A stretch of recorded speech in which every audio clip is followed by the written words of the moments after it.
ॐ स्थापकाय च धर्मस्य सर्वधर्मस्वरूपिणे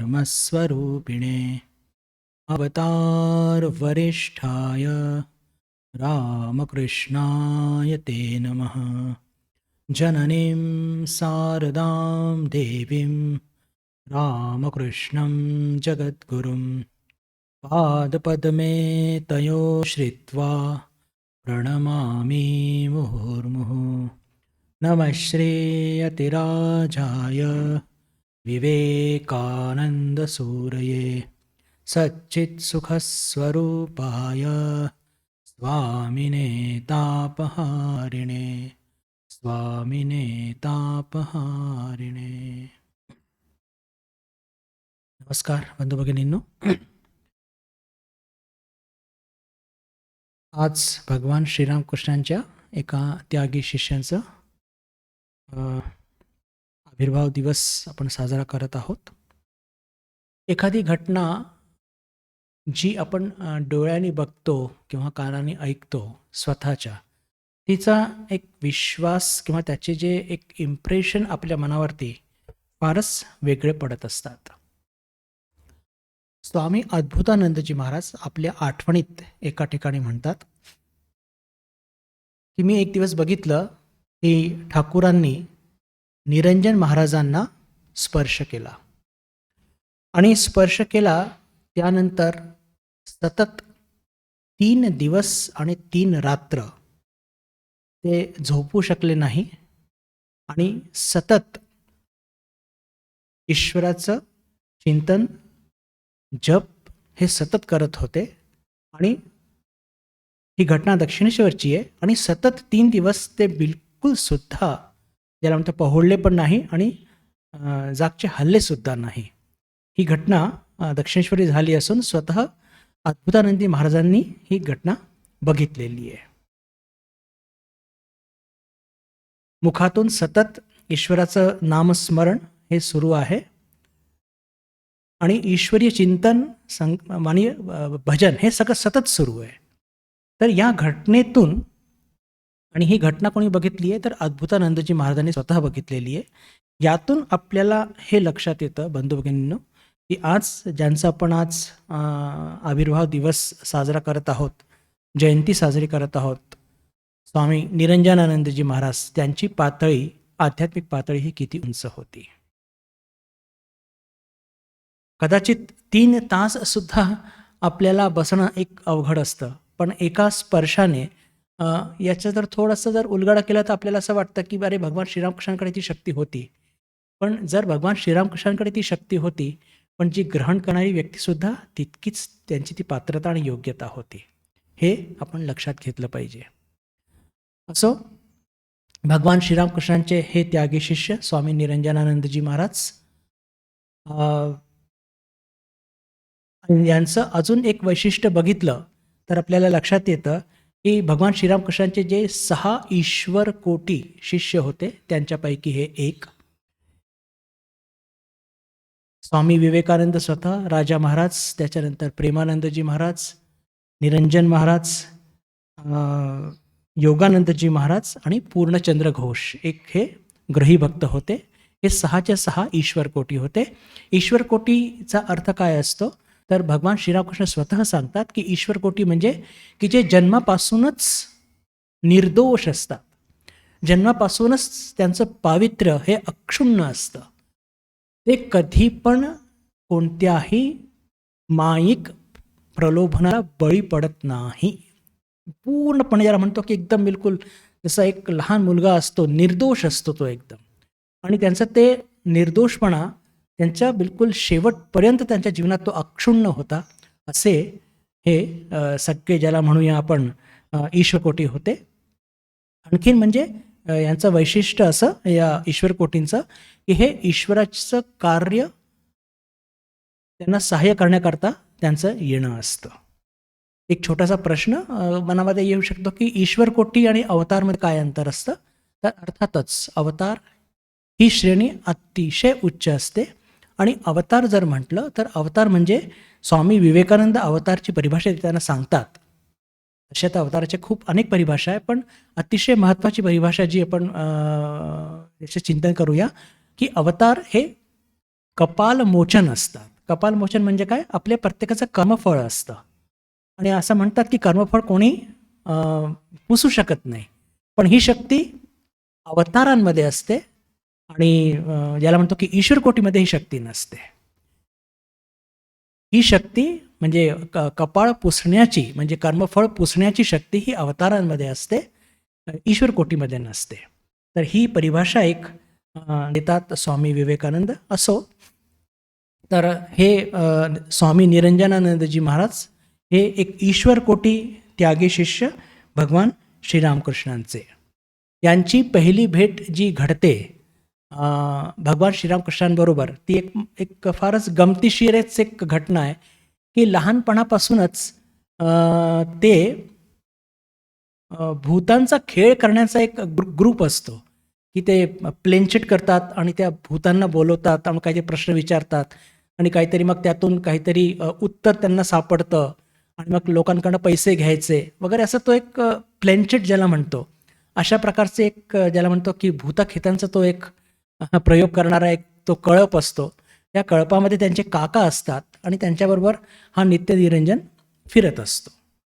आणि श्रीरामकृष्णांना आपले सगळे खेळ दाखवायचे म्हणून ठाकूरांकडे जातात आणि ठाकूर नेमकं त्या दिवशी दक्षिणेश्वरून यदुमल्लिकच्या जवळच्याच त्या बगीच्यामध्ये असतात. तर ते तिथे जाऊन त्यांना सगळा तो खेळ दाखवण्याचा प्रयोग करतात, पण त्यांचे सगळे प्रयोग त्या दिवशी ठाकूरांपुढे फसतात. एक प्रयोग ते काही करू शकत नाही. पण त्या पहिल्या भेटीतच ठाकूर अचानक नित्यनिरंजनकडे बघतात आणि एक वाक्य म्हणतात. पहा कसं असतं, बिलकुल त्या नित्यनिरंजनकडे बघून, की हा छोकरा कोण आहे? त्यांचं वय तेव्हा 13, 14 की 15 असं काहीतरी वय. हा छोकरा कोण आहे? हा अत्यंत सरळ आहे. पहिली भेट, नाव गाव काही माहीत नाही. पण ठाकूरांमध्ये ती शक्ती होती, की जसं आपण काचेच्या आतमध्ये काय आहे बघू शकतो, तसं ते मनुष्याच्या आत बघू शकत होते. आणि त्या सगळ्या तो जो गोंधळ सुरू होता भूताखेतांचा, त्याच्यामध्ये ठाकूरांनी बरोबर हेरलं आणि म्हटलं, की "अरे, हा छोकरा कोण आहे? हा अत्यंत सरळ आहे." ही त्यांची पहिली भेट. अ, तो मुलगा दुसरा तिसरा, तो छोकरा दुसरा तिसरा कोणी नाही, तर आपलेच नित्यनिरंजन म्हणजे किंवा निरंजनानंदजी महाराज, ज्यांचं पूर्वाश्रमाचं नाव नित्यनिरंजन घोष. जन्म 1862 साली आणि गाव म्हणजे राजारहाट, विष्णुपूर, 24 परगणा जिल्हा, कलकत्त्याच्या जवळच आहे. तिथे त्यांचं जन्मस्थान. वडिलांचं नाव अंबिकाचरण घोष. आईंच्या बाबतीत काही विशेष माहिती मिळत नाही. दिसायला मात्र उंच, पुरे, गोरे, पिळदार शरीर आणि अत्यंत देखणे असे आपले निरंजन महाराज होते. आणि तसंच त्यांचा स्वभाव सुद्धा एक पुरुषोचित, जसं त्यांचं शारीरिक यष्टी ही पुरुषोचित होती, तसं त्यांचं जे मनाची जडणघडण सुद्धा पुरुषोचित होती. अत्यंत निर्भीड वृत्तीचे होते, अत्यंत साहसी होते आणि धाडसी होते. त्याचे काही उदाहरण आपण पुढे बघणार आहोत. तर हे असे नित्यनिरंजन घोष यांना लहानपणी चांगल्या शिक्षणाकरता वडील त्या राजारहाट, विष्णुपूर तिथून ते पाठवतात कलकत्त्याला आपल्या काकाकडे. पण काका हे सगळं भूताखेतांचा खेळ करत असतात, त्यांच्याबरोबर हे सुद्धा ते भूताखेतांच्या खेळामध्ये जुटून जातात आणि अशी त्यांची भेट श्रीरामकृष्णांशी होते. पण मग पहिल्या भेटीनंतर जेव्हा हे सगळे लोक निरोप घेत असतात श्रीरामकृष्णांपासून, तर भगवान श्रीरामकृष्ण त्या सगळ्यांची नजर चुकवून, त्या पूर्ण ती गर्दीची नजर चुकवून बरोबर त्या नित्यनिरंजनला असं म्हणतात, की एकदा पुन्हा येशील रे. त्या पूर्ण गर्दीमध्ये फक्त त्यालाच म्हणतात आणि सगळ्यांची नजर चुकवून. आता हे कसं काय घडलं असेल भगवान जाणे, पण त्याला म्हणतात, की तू परत येशील रे. आणि नित्यनिरंजनला ते जरा बरं वाटतं. पण नित्य निरंजनाच्या मनामध्ये हे जे भूतखेतांचा खेळ किंवा ज्याला आपण म्हणूया की सिद्धी प्राप्त करणं, त्यातून काहीतरी लौकिक कार्य सिद्ध करणं, त्यातून पैसे कमवणं, याच्या प्रती वैराग्य कसं आलं हे फार म्हणजे आपल्या सर्वांकरता एक चिंतनीय गोष्ट आहे. अ, हे सगळे भूतखेताचे खेळ हे करत असताना एक कलकत्त्याचे अतिशय धनाढ्य व्यक्ती, हे नित्य निरंजन जे काका जे असतात, प्यारी चांद घोष, की जे त्या पूर्ण ग्रुपचे लीडर असतात भूतखेतांचा खेळ करणारे, त्यांच्याकडे येतात आणि काहीतरी औषध किंवा काहीतरी अशी शक्ती मागतात. कशा करता? त्यांना दुःख काय होतं? त्यांचं असं म्हणणं होतं की गेले 18 वर्षापासून मला झोप लागलेली नाही आहे. पहा, इतका ज्याला म्हणतो की भरपूर पैसे असून त्या व्यक्तीला रात्री झोप लागत नाही आणि ती झोप मिळवण्याकरता इकडे तिकडे फिरत आहे. आणि जेव्हा ही गोष्ट ते बिलकुल 17-18 वर्षाचे नित्य निरंजन त्यांच्या कानावरती येते, पहिल्यांदा त्यांच्या जीवनामध्ये एक वैराग्याचं दीपक किंवा वैराग्याची एक ज्याला म्हणतो की ज्योत पेटते, की अरे इतका पैसा असून सुद्धा 18 वर्ष झाली ही मनुष्य झोपू शकत नाहीये, तर अशा पैशाचा फायदा काय? आणि या सगळ्या तिथून पहा की ज्या लोकांना या जगामध्ये ईश्वरीय कार्य करायचं आहे, त्यांच्या जीवनात हे असंच विवेक जन्माला येतं. त्या विवेकातून ते ईश्वरच्या शोधार्थ गुरूंना शोधतात. आणि मनामध्ये ही घालमेल की पैसे आणि काही सुख नाही, त्यातून हे सगळं भूतखेतांचा खेळ, ठाकूरांनी बोलवलेलं आहे, ठाकूरांप्रती आकर्षणसुद्धा वाटतं आहे, अशा या सगळ्या घालमेलीमध्ये ते दुसऱ्यांदा जातात भगवान श्रीरामकृष्णांच्या भेटीला. आणि त्यांना भेटल्याबरोबर त्यांना खूपच आनंद होतो. भगवान श्रीरामकृष्णांना संध्याकाळची ती वेळ असते आणि कुशल संवाद झाल्यानंतर भगवान श्रीरामकृष्ण त्यांना लागलीच म्हणतात की पहा, तू भूत करशील तर भूत होशील आणि देव करशील तर तू देव होशील. तुला काय व्हायचं आहे?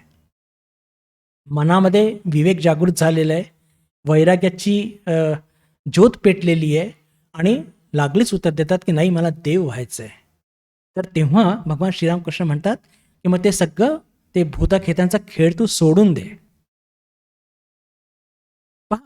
आपण हे जे भगवान श्रीरामकृष्णांचं वाक्य आहे याचं एक थोडंसं एक ॲनालिसिस करूया की भूत म्हणशील तर भूत होशील आणि देव म्हणशील तर देव होशील. याचा नेमका अर्थ काय आणि आपल्या जीवनाशी हा कसा संलग्न आहेत? पहा, आपण सर्व साधक आहोत आणि भगवान श्रीरामकृष्ण जेव्हा आपल्याला म्हणजे असं सुचवतात निरंजन महाराजांच्या माध्यमातून की भूत करशील तर भूत होशील, याचा अर्थ काय? की जर लौकिक गोष्टींच्या मागे लागशील, लौकिक गोष्टींच्या यश प्राप्तीच्या मागे लागशील, तर ते लौकिक यश अपयश सुखदुःख हे सगळं मिळेल, पण तू ईश्वरापासून दूर जाशील. पण जर तू देव करशील, म्हणजे पहा की भगवान श्रीरामकृष्ण इनडायरेक्टली आपल्याला सुचवत आहेत की आपल्याला कशा लोकांमध्ये असलं पाहिजे. आपण सर्वजण भक्त आहोत, मोक्षार्थी आहोत, तर आपल्याला भक्तांमध्येच राहायला पाहिजे. जे लोक सतत ज्याला म्हणतो की लौकिक यशाच्या मागे, पैशाच्या मागे असतात, थोडं पण जीवनामध्ये ईश्वर चिंतन नाही आहे, अशा लोकांपासून नेहमी दूर असलं पाहिजे. अर्थातच आता ही गोष्ट निरंजन महाराजांना सांगितली गेली भगवान श्रीरामकृष्णांनी, पण ही आपल्यावरती सुद्धा लागू पडते. ही भूत केल्याने म्हणजेच काय की संसारी सुख, संसार सुख असं तेच ते सतत घोळत राहिल्याने आपण ईश्वरापासून दूर जाऊ आणि देव केल्याने त्या सगळ्या नश्वर गोष्टी त्याच्यापासून आपण दूर जाऊ आणि आपल्या जीवनाचं खरं जे उद्दिष्ट आहे ईश्वरप्राप्ती, त्याच्याकडे आपलं मन वळेल. तर पहा, जरी ॲपरंटली हे वाक्य थोडंसं आपण गमतीने घेतो, पण त्याचा एक फार खोल अर्थ आहे, आपण हे लक्षात घेतलं पाहिजे. आणि अर्थातच भूत केल्याने भूत होशील म्हणजे की त्याच प्रकारचे विचारमध्ये सतत राहिलं तर चांगले विचार हे कधी आपल्या मनात येणारच नाही. चांगले विचार जर येणार नाही तर आपण चांगली निवड सुद्धा करणार नाही जीवनामध्ये. सांसारिक लोकयश याच्याच मागे लागलो तर आपले आदर्श सुद्धा तसेच असतील. आणि एक स्थिती तर फारच डेंजरस असते आणि फारच म्हणजे ज्याला म्हणू की फारच दुःखदायक असते, की समजा आपलं जीवनाचं उद्दिष्ट मोक्ष आहे आणि आपण सतत संसाराच्याच मागे धावत राहिलो तर न संसार हाती येईल न मोक्ष हाती येईल. तर या वाक्याचा एक फार गूढ अर्थ आहे की निरंजन भूत भूत करशील तर तू भूत होशील आणि देव देव करशील तर तू देव होशील. आणि जेव्हा निरंजन महाराज म्हणतात की नाही मला देव व्हायचं आहे, तर लागलीच भगवान श्रीरामकृष्ण म्हणतात की मग तो कळप तू सोडून दे भूतखेतांचा. आणि लागलीच निरंजन महाराज त्याच्या संदर्भात ते ठाकूरांना शब्द देतात. पुढे आता निरंजन महाराजांच्या मनामध्ये भगवान श्रीरामकृष्णांप्रती खूप प्रेम निर्माण होत आहे. तिसऱ्या भेटीमध्ये तर खूपच छान एक विचारतात भगवान श्रीरामकृष्ण की अरे निरंजन, वेळ निघून जात आहे, तू केव्हा देवाचं नाव घेशील, केव्हा तू ईश्वराचं चिंतन करशील. हे इतक्या प्रेमाने आणि सहृदयाने म्हटलेलं हे वाक्य असतं की निरंजन महाराजांच्या मनामध्ये प्रश्न पडतो की अरे ही व्यक्ती आहे कोण, जी माझ्या आध्यात्मिक जीवनाची इतकी काळजी करते आणि ते खूपच भावप्रवण होतात. त्यांचं येणं ठाकूरांकडे वृद्धिंगत होतं. येण्याची जी आठवड्यातून एकदा दोनदा येत होते ती फ्रिक्वेन्सी अजून वाढते. एकदा भगवान श्रीरामकृष्णांना त्यांना एक दृष्टांतामध्ये एका अलौकिक दर्शनामध्ये त्यांना दिसतं. काय दिसतं की हे निरंजन महाराज एका दिव्य शरीर धारण करून आणि धनुष्य बाणाशी खेळत आहे. मोठा म्हणजे अद्भुत आहे की त्यांना काय दिसतं भगवान श्रीरामकृष्णांना की हे निरंजन महाराज दिव्य शरीराने धनुष्य बाण घेऊन खेळत आहे. तर सुरुवातीला त्यांना काही कळलं नाही, पण नंतर त्यांना एकदम स्ट्राईक होतं. ते स्ट्राईक होतं म्हणजे काय होतं की अरे हा निरंजन हा प्रभू रामचंद्रांच्या अंशातून याचा जन्म झालेला आहे. भगवान श्रीरामकृष्णांचे सगळे शिष्य कोणत्या ना कोणत्या एका दिव्य आधीचे अवतारांच्या किंवा फार ज्याला म्हणतो की थोर संतांच्या अंशातून त्यांचा जन्म झालेला आहे. तर हे जे निरंजन महाराज होते हे प्रभू रामचंद्रांच्या अंशातून त्यांचा जन्म झालेला. वचनामृतमध्ये बंधू भगिनींनो आपण 15 जून 1884 दिवशी जे काही लिहिले गेलेलं आहे त्याच्याकडे आपण जर लक्ष दिलं तर दक्षिणेश्वरी संकीर्तन चालू असतं आणि भगवान श्रीरामकृष्ण हे भावसमाधीत गेलेले आहेत आणि खूप आनंदाचा बाजार लागलेला आहे. आणि भगवान श्रीरामकृष्णांचा भाव थोडा शमतो न शमतो तर तितक्यात निरंजन महाराज तिथे पोहोचतात आणि निरंजन महाराजांना तिथे बघितल्याबरोबर भगवान श्रीरामकृष्ण म्हणतात की अरे वा छान, तू पण आज आलेला आहे. असं म्हणून ते म्हणतात की इतरांना संबोधित करून म्हणतात की पहा, हा मुलगा खूपच सरळ आहे, हा मुलगा खूपच सरळ आहे. गतजन्मी खूप साधना केल्याशिवाय सरलता लाभत नाही. ढोंगी आणि हिशेबी वृत्तीच्या माणसांना ईश्वर लाभ होत नाही. आता पहा, ही दुसऱ्यांदा घटना घडत आहे की भगवान श्रीरामकृष्ण त्यांना अचानक निरंजन महाराजांकडे बघून म्हणतात आहे की हा मुलगा अत्यंत सरळ आहे. एक तर पहिलीच भेट, बिलकुल पहिली वहिली, नावसुद्धा माहीत नाही आहे, तेव्हा त्यांनी म्हटलं होतं की अरे हा छोकरा कोण आहे, खूप सरळ आहे. दक्षिणेश्वरी यदुमल्लिकच्या घरी म्हटलं होतं. आता पुन्हा ते म्हणतात की हा मुलगा अत्यंत सरळ आहे आणि पुन्हा हे पण म्हणतात की गतजन्मी खूप साधना केल्याशिवाय सरलता लाभत नाही. ढोंगी हिशेबी वृत्तीच्या माणसांना ईश्वर लाभ होत नाही. या वाक्याचं थोडंसं आपण जरा एक ॲनालिसिस करण्याची आवश्यकता आहे. ती निरंजन महाराजांचा पण आत्ताच त्यांच्या जे म्हणतो की व्यक्तिमत्वाचं चिंतन केलं तर ते कसे होते, खूप धाडसी, निर्भीड निर्भीक वृत्तीचे आणि सगळ्यात मोठं त्यांचं हे होतं म्हणजे त्यांच्या व्यक्तिमत्वाचं जे एक वैशिष्ट्य असं म्हणूया की ते स्पष्ट वक्ते होते.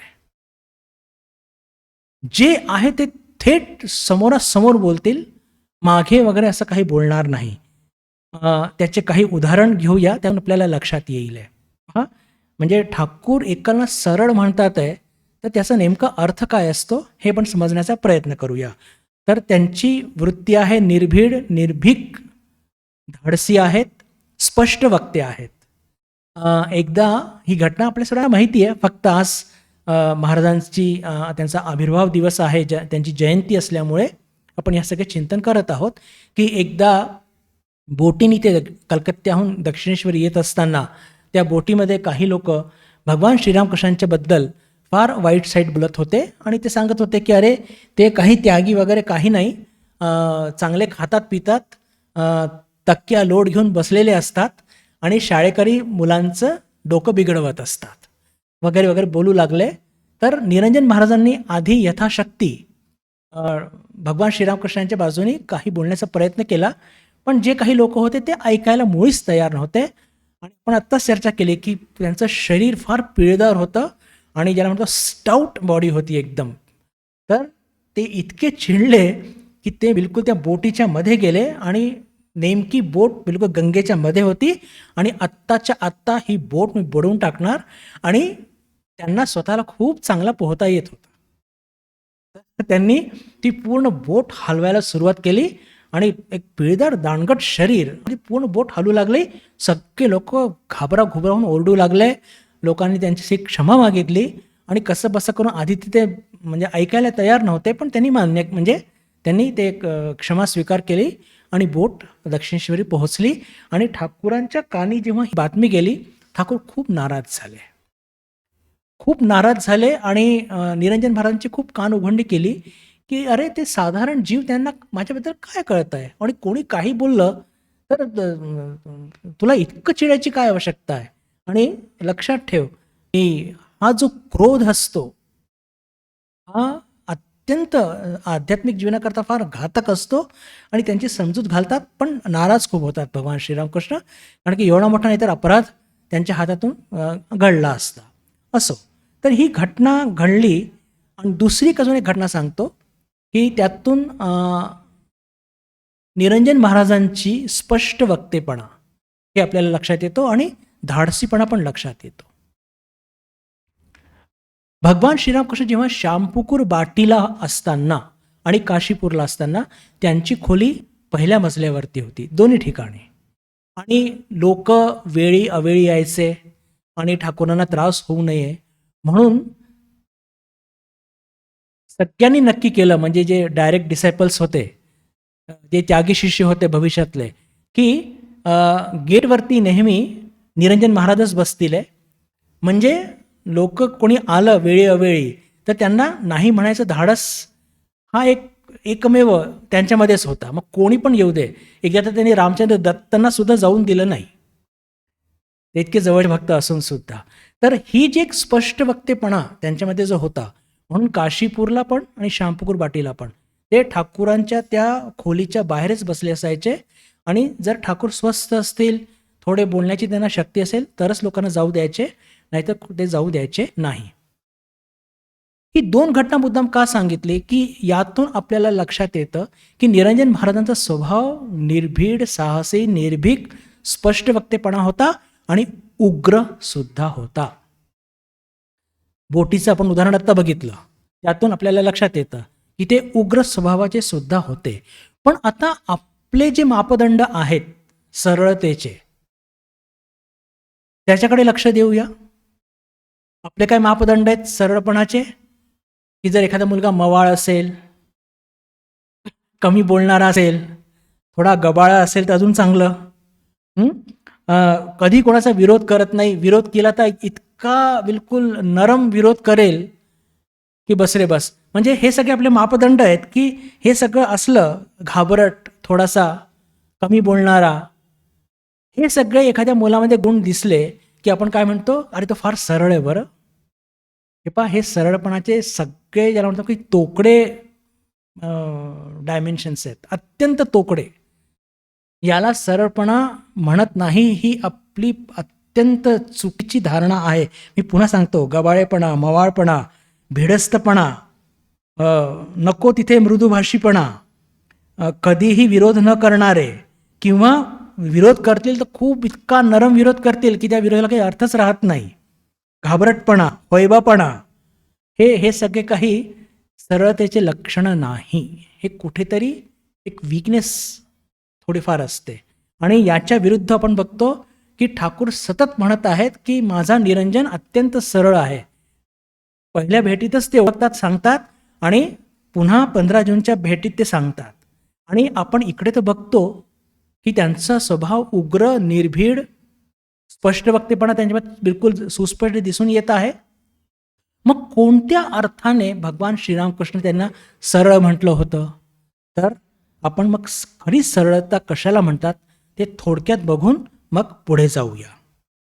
पहा, सरळतेचा अर्थ की मनामध्ये कोणत्याही प्रकारची वक्रता नाही. मनामध्ये कोणत्याही प्रकारची वक्रता नाही.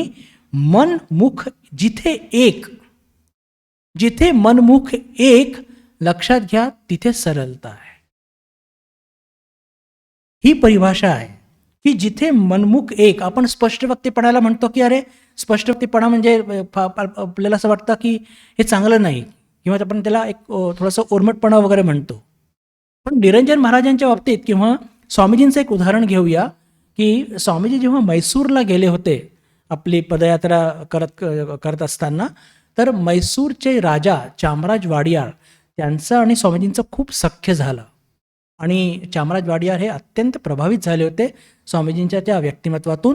आणि त्यांच्याकडे गेस्ट म्हणून, स्टेट गेस्ट ज्याला म्हणतो आपण, स्टेट गेस्ट म्हणून ते तिथे राहू लागले. आणि मग घडलं असं की ह्या चामराज वाडियारांना आपले जे मंत्री होते त्यांचे सगळे, त्यांच्यावरती खूप अभिमान होता.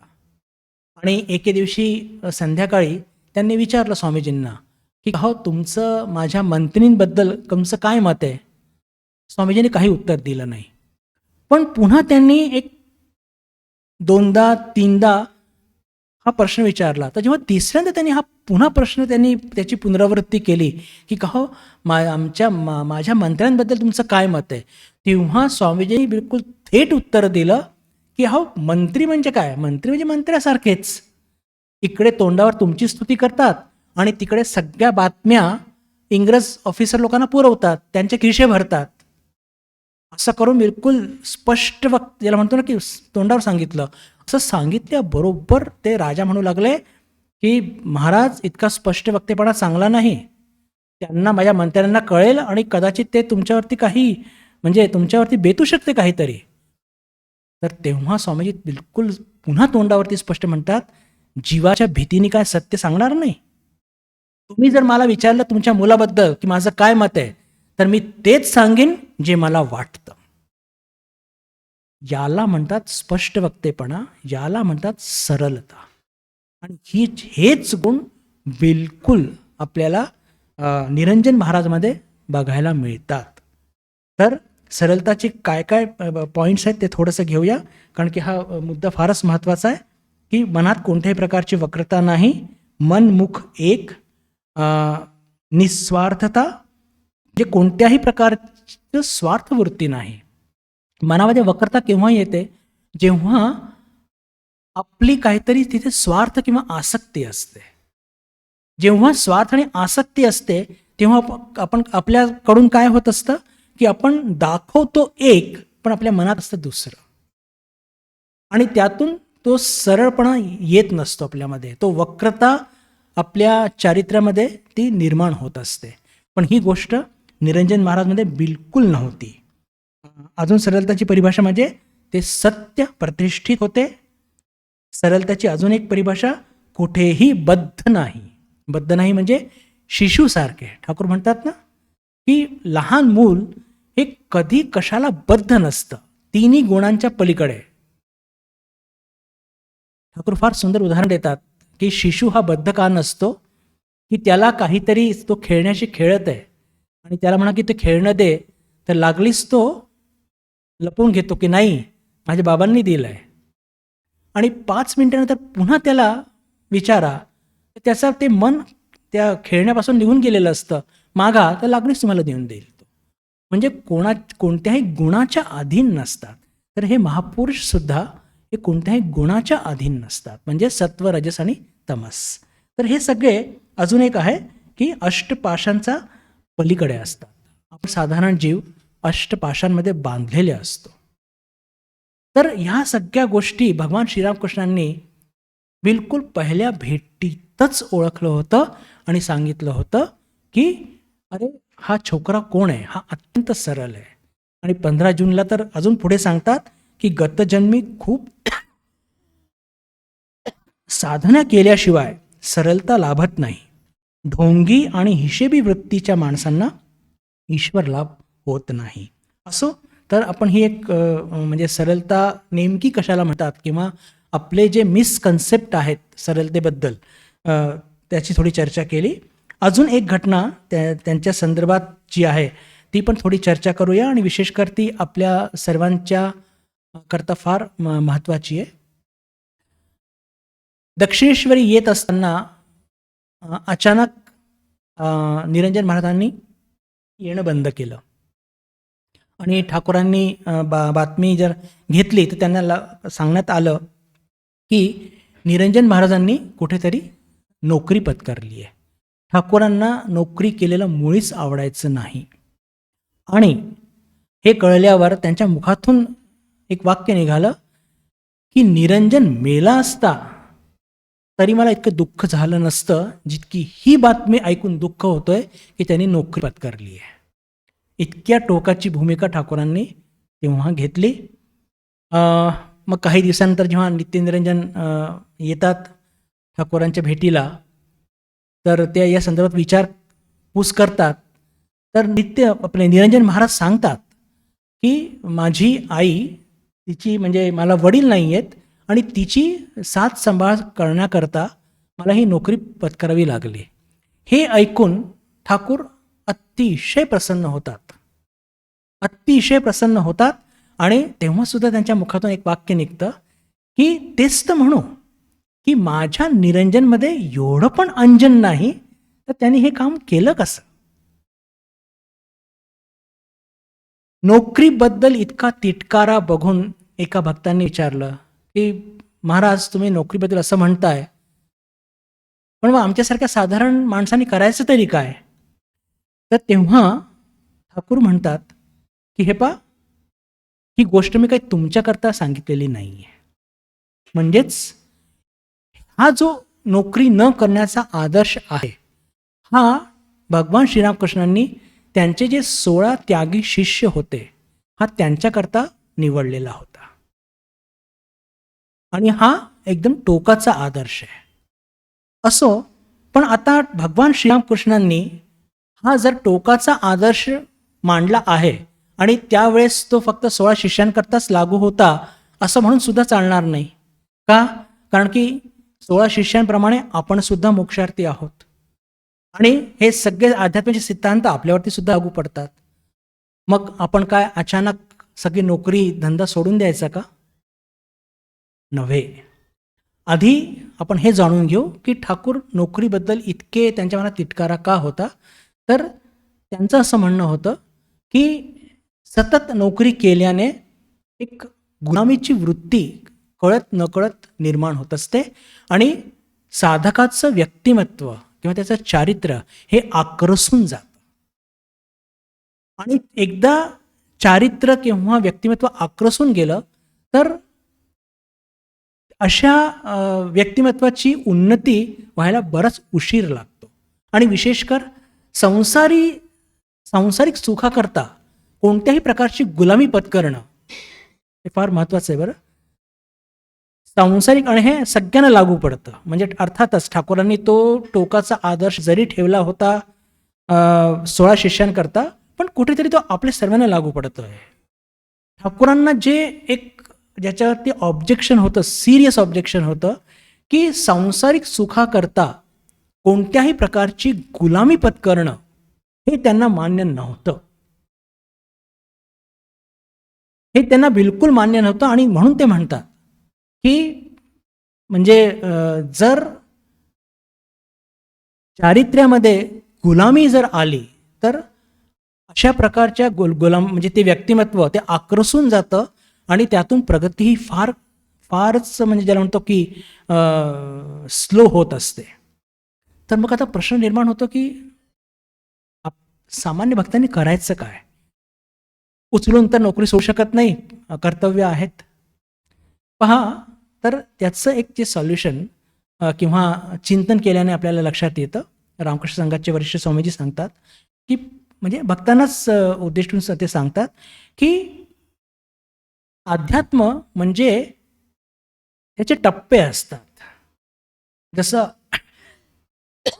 शाळेत आपण शिकतो KG1, KG2, KG3, class 1, class 2, class 3, class 4 या सगळ्या गोष्टी असतात आणि हळूहळू आपण पुढे जात असतो. एकदम बिलकुल मूल जन्माला आलं आणि 2 वर्षानंतर एकदम 5वीत गेलं असं कधी होत नसतं. तो आधी काहीतरी नर्सरीमध्ये जातो, मग प्ले हाऊस आणि काय काय ते सगळे टप्पे असतात. असं करत करत तो पुढे जात असतो. आणि बिलकुल त्याचप्रमाणे आपण जेव्हा आपल्याला भगवान श्रीरामकृष्णांनी त्यांच्या चरणी घेतलेलं आहे, तर आपण जशी जशी सेवा साधना करून आपल्या मनाची उन्नती गाठू, लक्षात घ्या, जशी जशी सेवा साधना करून आपल्या मनाची उन्नती आपण गाठू, म्हणजेच प्ले हाऊसपासून नर्सरीपासून तर KG1, जसं जसं पुढे जाऊ तसं तसं जो एक नैसर्गिक त्याग हा आपल्याकडून सुद्धा होणार आहे. म्हणून आपल्याला निराश किंवा नाराज 2 शब्द वापरतोय मी. निराश व्हायची तर मुळीच आवश्यकता नाही आहे आणि ठाकूरांनी असं म्हटलं म्हणून नाराज व्हायची पण आवश्यकता नाही आहे. का? की जशी जशी आपली उन्नती होईल, जसं जसं आपल्या मनावर हे जे त्यागाचे धडे, वैराग्याचे धडे आणि विशेष करून भगवान श्रीरामकृष्णांचे हे जे त्यांच्या शिकवणीचे सगळे लेसन्स, हे सगळे आपल्या मनावरती त्याचे प्रतिबिंब उमटतील, पडसाद उमटतील, तसं तसं आपण ते नर्सरीपासून तर काय प्ले हाऊसपासून तर नर्सरीपासून तर KG1 असं करून तो आपलासुद्धा प्रवास सुरू होईल. आणि जसं जसं आपण पुढे जाऊ तसं तसं आपल्या जीवनात सुद्धा त्याग आणि वैराग्य हा येणारच. पण 16 शिष्यांकरता मात्र नियम अतिशय कठीण आणि म्हणून भगवान श्रीरामकृष्णांनी एकदम ती टोकाची भूमिका घेतली होती.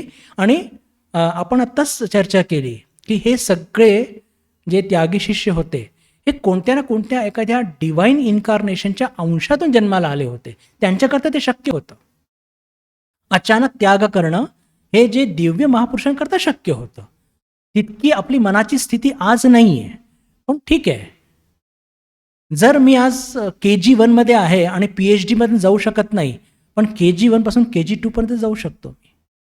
आणि त्याच्याकरता आपल्याला नक्कीच भगवान श्रीरामकृष्ण हे सहाय्यभूत होणारच. तर ही या घटनाचं त्यातून हे आपल्याला लक्षात येतं की आपल्याला सुद्धा टप्प्याटप्प्याने आपण पुढे जाणार, हे जाणं शक्य आहे आणि जात सुद्धा आहोत भगवान श्रीरामकृष्णांच्या कृपेनं. निरंजन महाराज त्यांची माताजींवरती सुद्धा खूप श्रद्धा भक्ती होती. त्याचं फक्त एकच उदाहरण देणं इथे पुरेसं होईल. जेव्हा भगवान श्रीरामकृष्णांनी देह सोडला त्याच्यानंतर घडलं असं की गिरीश घोष यांची पत्नी आणि यांचा मुलगा या दोघांचं निधन झालं. आणि ते फार एका ज्याला म्हणतो की निराशेच्या गर्तमध्ये गेले, ज्याला आपण मानसिक रोग म्हणतो, डिप्रेशन. त्यांना डिप्रेशन आलं त्यांच्या जीवनामध्ये. आणि डिप्रेशन आलं तर तेव्हा निरंजन महाराज स्वतः त्यांना घेऊन जयराम बाटीला जवळपास काही महिने राहिले आणि त्यांच्या म्हणजे त्यांची सेवा केली. कोणाची? गिरीश बाबूंची. तर पहा, साधारणपणे डिप्रेशन आलं म्हणजे आपण म्हणतो डॉक्टरकडे जा, असं करा तसं करा. या प्रकारच्या कोणत्याही भानगडीमध्ये निरंजन महाराज पडले नाही. त्यांना इतका विश्वास माताजींवरती होता की माताजींच्या कृपेनं तुमचं सगळं काही बरोबर होईल. आणि ते काही महिने, कदाचित 2 की 3 महिने, तो आकडा असा काहीतरी फार कॉन्फिडंटली सापडत नाही आहे, पण काही काळ राहिल्यानंतर गिरीश घोष हे पूर्ण स्वस्थ होतात मानसिक रूपाने आणि पुन्हा कलकत्त्याला येतात. तर यातून त्यांची, ज्याला म्हणतो की आपल्याला हे लक्षात येतं की किती माताजींप्रती त्यांची श्रद्धा भक्ती होती. तशीच श्रद्धा भक्ती स्वामीजींप्रती सुद्धा होती. त्यांची निर्भीड वृत्ती ही बिलकुल त्यांच्या शेवटच्या काळापर्यंत बघायला मिळते. मृत्यूच्या वेळेस त्यांचं शरीर गंगेच्या काठी आणलं होतं आणि आपल्या सेवकाला त्यांनी म्हटलं की तू आता मला सोडून दे. सेवक त्यांना सोडायला तयार नव्हता. तेव्हा ते चिडून म्हणतात त्यांच्या त्या पुरुषोचित भाषेमध्ये की तुम्हाला काय शांतीने मरूसुद्धा देणार नाही का, असं म्हणून त्याला तिथून जायला सांगतात. आणि भगवान श्रीरामकृष्णांचे हे अत्यंत सरळ पण अत्यंत, त्याला म्हणतो की निर्भीड वृत्तीचे जे त्यांचे त्यागी शिष्य हे अशा प्रकारे 9 मे 1904 रोजी आपला देह सोडतात. बऱ्याच घटना त्यांच्या आहेत, पण वेळेचे अभाव लक्षात घेऊन आपण इथेच थांबूया. आपण भगवान श्रीरामकृष्णाच्या चरणी, माताजींच्या चरणी, स्वामीजींच्या चरणी आणि स्वामी निरंजनानंदजी महाराज यांच्या चरणी प्रार्थना करूया की जे निर्भीडता, जे साहस, जे स्पष्टवक्तेपणा आणि जी सरळता निरंजन महाराजमध्ये होती ती आम्हा सर्वांना लाभो आणि आमचंही आध्यात्मिक जीवन हे त्यांच्यासारखं सुदृढ हो, अशी प्रार्थना करून मी माझ्या वाणीला इथेच विराम देतो. ओम शांती शांती शांती. हरि ओम तत्सत. श्रीरामकृष्णार्पणमस्तु.